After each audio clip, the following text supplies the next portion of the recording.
Hey, it's Jordan with Status Coup. I am honored to be joined by President Bill Clinton. I apologize, Mr. President. This all came together very quickly. I would be wearing a suit, but I didn't want to make you wait. President Clinton, thanks so much for taking the time. I wanted to start. Reports are that you recently met with current President Biden. Could you tell us a little bit more? How did that come together and share details of your meeting? Well, that's okay, Jordan. You really don't have to dress up for me. I mean, I decided to take time away from the golf course, as you can see, so I don't have to be as formal either. But look, our good friend Joe, he's been having a little trouble lately, and I had to have a little talking with him, and he's a little concerned that the midterm plan is not going according to the way he wants it to go, and I'm always happy to offer some free advice. I mean, Lord knows my first term as president, we saw the biggest loss in the history of the Democratic Party in 1994 that we did since 1929. And I think you remember what happened then. So if anyone's going to give good advice to the president, it's me. And the first thing I offer to tell him is to say, they got these records of you saying that, you offered to codify Roe v. Wade if you became president. I said to him, make sure you say, I did not offer to codify Roe v. Wade.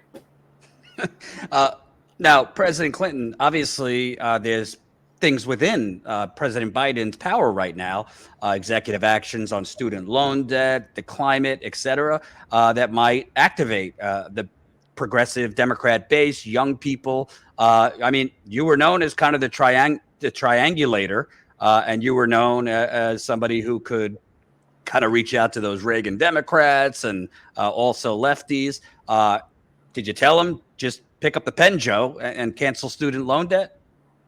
I mean, I could ask him to do that, but then again, that would be going against my previous policies of, NAFTA, normal trade relations with China, the crime bill, which Joe, of course, wrote, but I had to sign it. And then, of course, you have the 96 Telecom Act that gave us this wonderful media apparatus we have today. And let's not forget that 99 repeal of Glass-Steagall. I mean, that changed everything. And, we wouldn't have so much crises in student debt and God knows what else if it wasn't for that big problem. But that would be me admitting that I did something wrong. And, well, Jordan, you're not actually asking me to apologize for something, are you? Of course not, Mr. President. Can I also ask, because obviously you spoke about the recent leak with Roe v. Wade, with all due respect, isn't it kind of difficult for you and, your wife to give the current president advice on what to do since, your wife chose a pro-life candidate, Tim Kaine, as her running mate?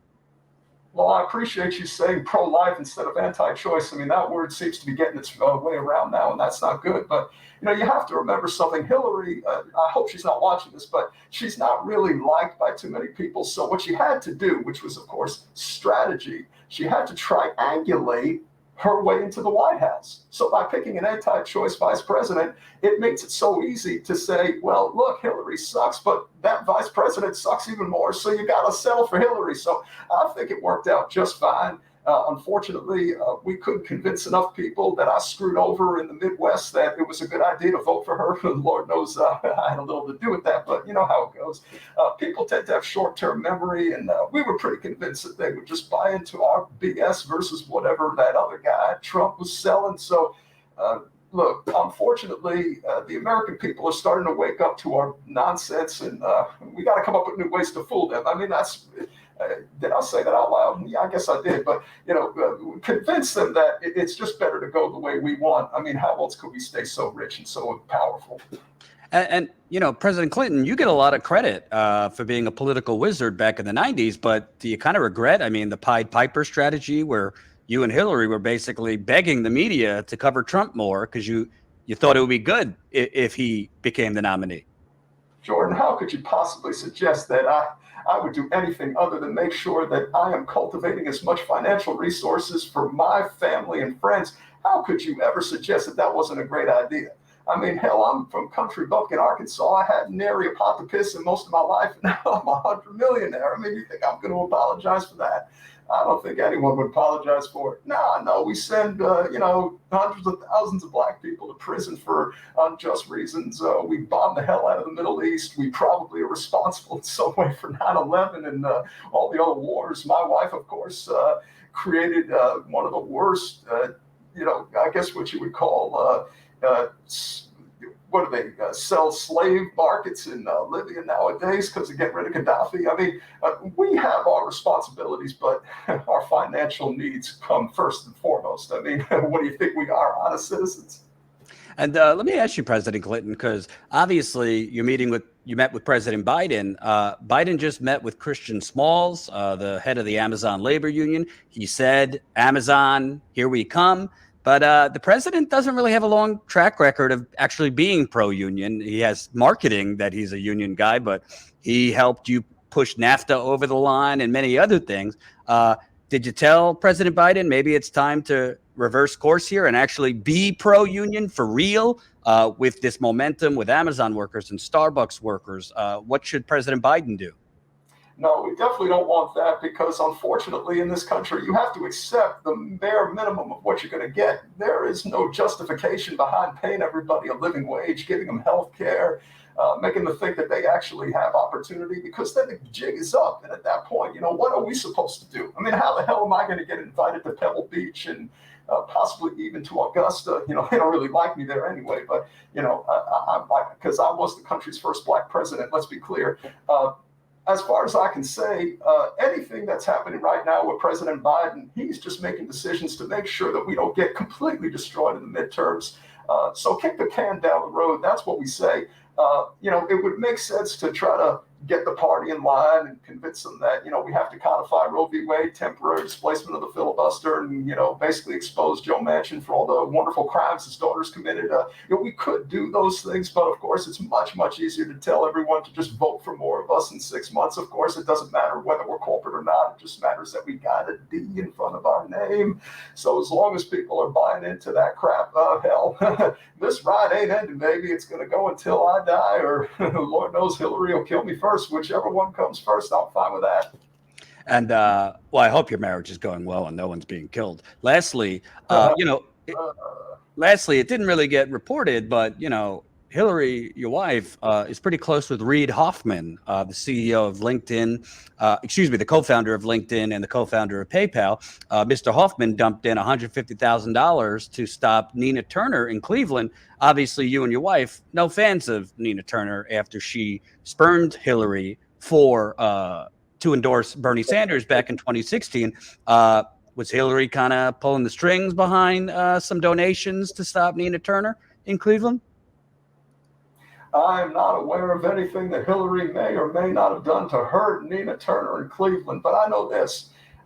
If you spur the Clintons, you're asking for your political death warrant, and that's usually not a good decision. So even though it happened 6 years ago, 7 years ago now, we Clintons never forget. We remember everything, and we've got to make it clear over the years that you get in line or you're under the line, and you can take with that what you want. I don't know anything. I didn't see nothing. And whatever ultimately happens to a lot of these good intentioned people that ultimately end up on the sideline and, never hear from them again in more ways than one. Well, that's how we do politics in the South. And that's the Clinton way. It's the third way, the right way. More ways than one. I hope you enjoy that little segue into all those wonderful puns of mine. But, that's how it works on the ladies. It's been working for the past 50 years. I'm going to keep using it until it don't work no more. But like I said, don't let Hillary see this. I'm trying to be a good boy, but not really. And last question. Obviously, this is a safe space, so you could tell us, in your private meeting with President Biden, was there any sniffing of your hair or any inappropriate touching from the president to you? No, actually, he didn't try to do that. The only thing he tried to do was ask me some pointers on how to get away with it. That was really what was more important to him, because he's not really good at protecting himself from overt manipulation of women in public and children. Unfortunately, that guy swings up for the fences in every way he can go. I'm just trying to tell him, just be yourself. Make sure no one's around, and always remember to say, I did not do it. And if that don't work, well, we have ways of making people disappear unexpectedly. So Joe isn't as ruthless as Hillary and I, but, we're trying to tell him that if he wants to save his neck in the next, 2 years, whatever's going to happen, it would be best for him to start thinking along those lines. And if he thinks he's going to run for president again, he better start getting serious about taking care of his political enemies because they're coming for him. He ain't going to take it too easily. But if anyone knows how to survive with all the scandals that I went through, hell, I probably am the best guy to talk to about it because I'm still standing. And one more. The audience is going to know, are you broadcasting from like the dungeon? Has Hillary put you in the dungeon down there? It looks like it's kind of a bit of a rough background there. It's my man cave. Actually, I've been, like I said, we're just got off the golf course, just having a great time, and got to be able to kick back, have a brew, watch a game, and, little private residence for my special guests who like to come by every once in a while. I won't say who they are, but you kind of get the idea. Got it. Thank you so much. It's really an honor to have you, President Clinton. We'll have to do it again. And, good luck with Hillary. It's always great to talk, Jordan. You have a great day, and I'll see you around. And remember, this conversation never happened. Absolutely.